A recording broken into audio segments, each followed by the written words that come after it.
Hello, it's Dee again at Two Abundant Acres, and today I am out in my garden getting ready for spring. It's the fall, it's November, a couple days after Thanksgiving. My garden is a colossal mess. I think I'll give you guys a view. It is a mess. I have watermelons everywhere, dead plants, dead shrubs, dead everything.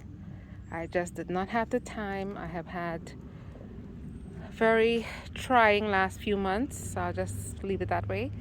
As you can see, my garden is a mess. My cardboard that I placed to be mulched, I never got around to mulching, so I'll have to do that. And I'm turning this bed over. This bed was just as bad, if not worse, than this one here. I've gotten rid of all of the weeds. I'm turning it over. And in these bags right here, I have me some composting materials, old vegetable scraps that I'm going to mix into the beds so that they have time to compost down by next spring. As you can see, it's just vegetable scraps, no animal products, no meat products. That's Jamaican hibiscus, or sorrel as we call it, scraps that are going to get added to my bed to refresh it, revitalize it, and get it ready for spring. I'm also going to plant some garlic. I have my garlic here soaking and ready to go into the ground so that next summer, early summer, I can have my garlic crop already. Okay guys, stay with us, stay in the game, and see what happens to this bed. Okay, we're back. And as you can see, I have all of the vegetable and fruit scraps. Try to ensure that there are no seeds, because you will have 500, like for example here I have these bell pepper seeds. Get rid of them. You'll have 500 bell pepper seeds next year, unless that's something that you want. I don't. So these are going to get mixed into the soil, combined with this beautiful soil. I'll just show you.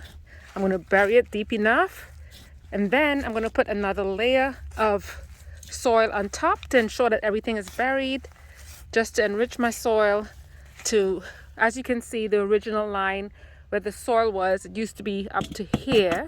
With time, the nutrients are eaten up by the plants, water, erosion, everything gets the soil compact, so your soil volume lowers every year.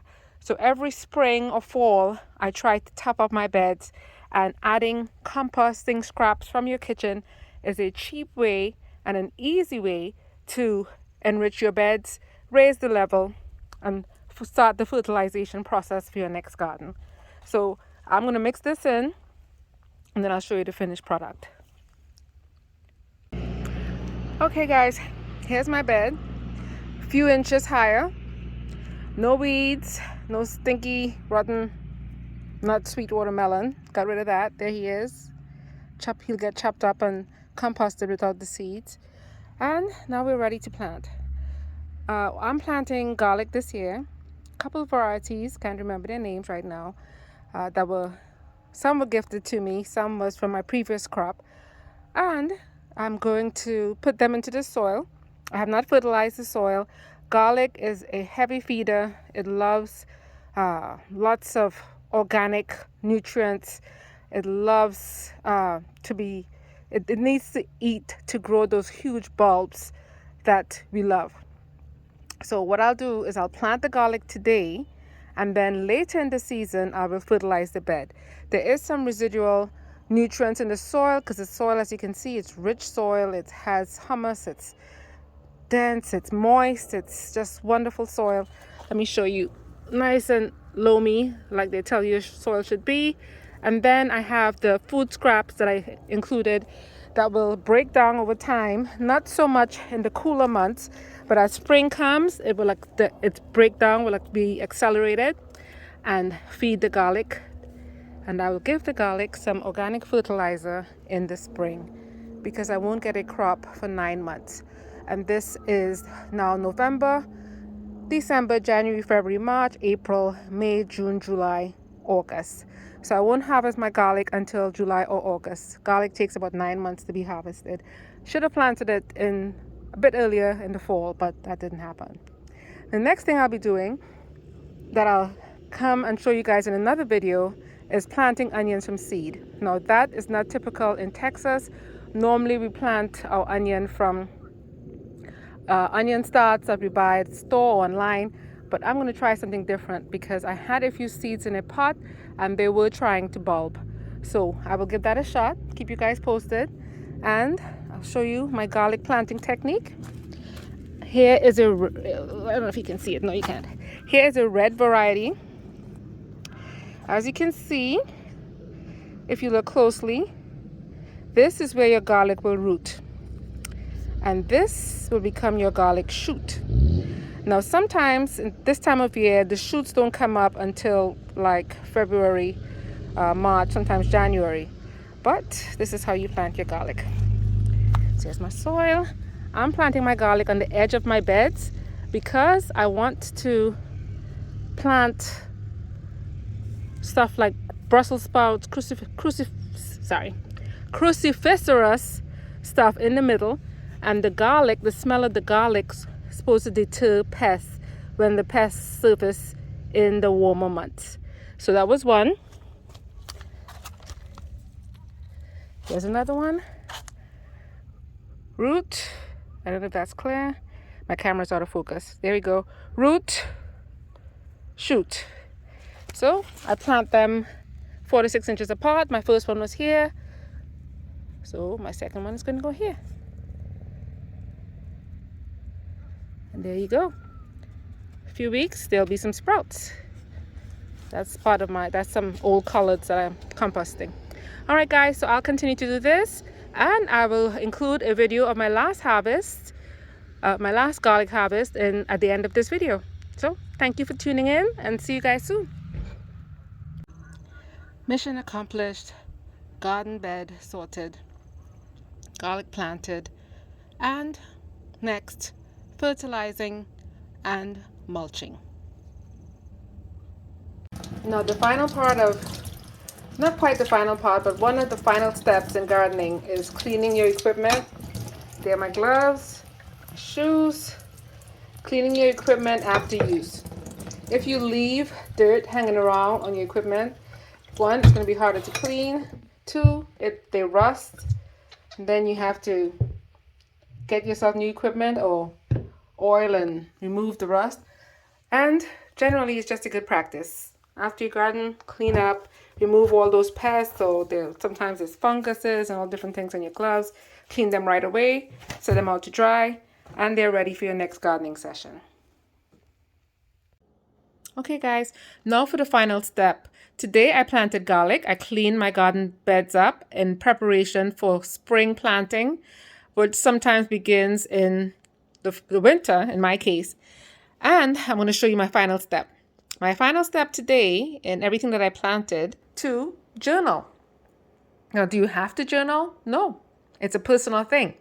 But I'm journaling because sometimes in the middle of winter, I think, hey, perhaps I can go plant some radishes. There are some radishes that are really sweet if you plant them in the wintertime. And you forgot that you had garlic planted on the periphery. What do? You dig up the garlic in planting.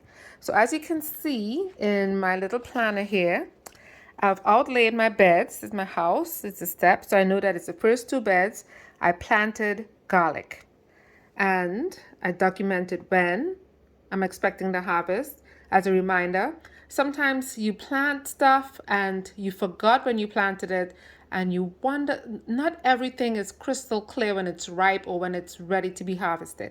But if you make a little note of what you harvested and when, and you remind yourself the seed packet says harvest in 90 days from sowing, I give the plant 4 or 5 days or a week or 2, depending on what it is to sprout, and then I count my harvest date from there. So that gives me a little extra time to allow the plant to come to its full maturity.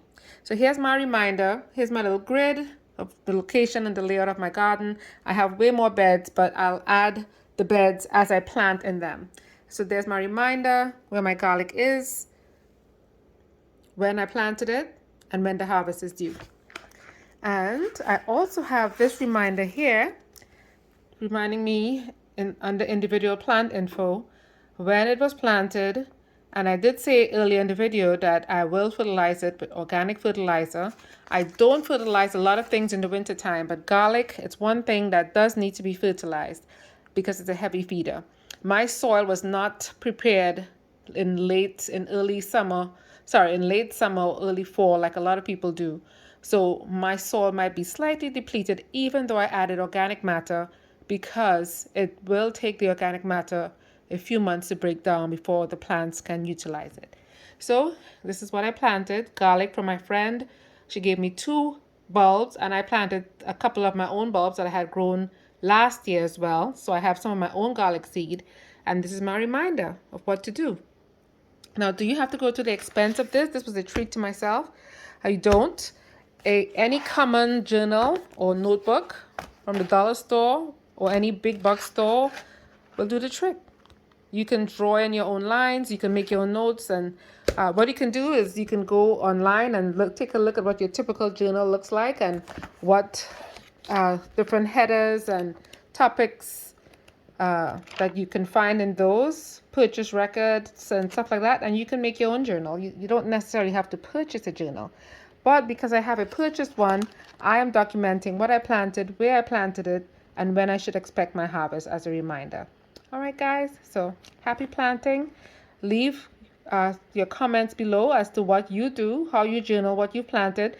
I know a lot of people are great by remembering what they planted and when to harvest it, but we're not all gifted in that way. So this is a reminder for those of us who struggle. All right, guys, welcome again. Thank you for coming with me on my tour. They're not abandoned, they're abundant. Thank you for joining me on my 2 abundant acres, and we will see you next time. Thank you.